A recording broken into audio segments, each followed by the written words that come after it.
Hi everyone, I'm Jonathan Schrantz, and today we're introducing a new series here in the studio, and this series is all about opening traps. So young players and old players alike, everybody likes to study their opening traps. They like the idea of winning a game quickly and just swindling their opponent into a very fast and easy victory. So today we're going to be looking at the elephant trap, which is something that recently one of our own instructors here fell for, and it's something that I've taught to one of my students, and they were able to trap somebody in a game, and he was able to win that game. So this is a very relevant trap, and let's go ahead and take a look at it. So we'll go ahead and look at this from Black's point of view. The game begins d4, d5, c4, e6, and this is the Queen's Gambit declined, which I think is something that beginners, when they're coming up with a defense against d4, this is one of the very first openings that they seem to pick. At least in my experience, this is something that everybody learns at first, and it's one of the most logical and solid ways of meeting 1d4. And so you're very likely to get this trap because it occurs in so many different games. And White's most logical move here is knight to c3, putting a little bit more pressure on d5. And early in this game, that's going to be the big focal point.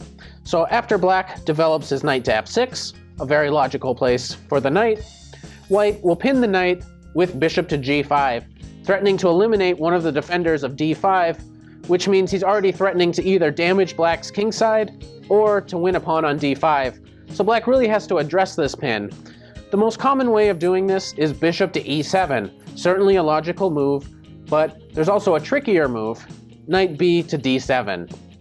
And what's really nice about this trap is that even if they don't fall for it and take the bait on d5, you still will get a very reasonable game, and perhaps you're intending to play the Cambridge Springs after moves like c6 and queen to a5.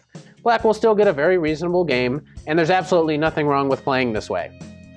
But let's see what happens if White goes ahead and accepts first on d5. And in this position, okay, he could play e3 or some other logical move and not fall for the trap. But let's go ahead and take the bait. Knight takes d5. This, unfortunately, runs into a very strong move by Black that will ultimately win a piece. So go ahead and take about 5 seconds here. If you need to, you can go ahead and pause your clock if you want a little extra time to think about it. So let's all just chill out a little bit and listen to the music. All right, I hope you were able to find the best move here. The amazing move that Black can play is knight takes d5. And you're thinking, wait, what a minute. Don't you just drop your queen? Well, now Black has a very nice move here, and hopefully you can spot this one. The move is bishop to b4 check. And unfortunately for White, there's really only one way to block, and that's with the queen.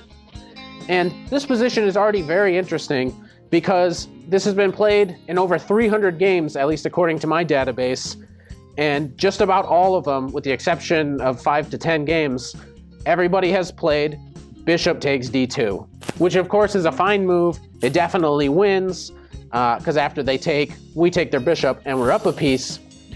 But what people don't seem to know about this position is it might even be more accurate just to take on d8 right away. Okay, Black is completely winning, he is up a piece, and he should be able to go on and convert this and win the game. All right, that does it for the elephant trap.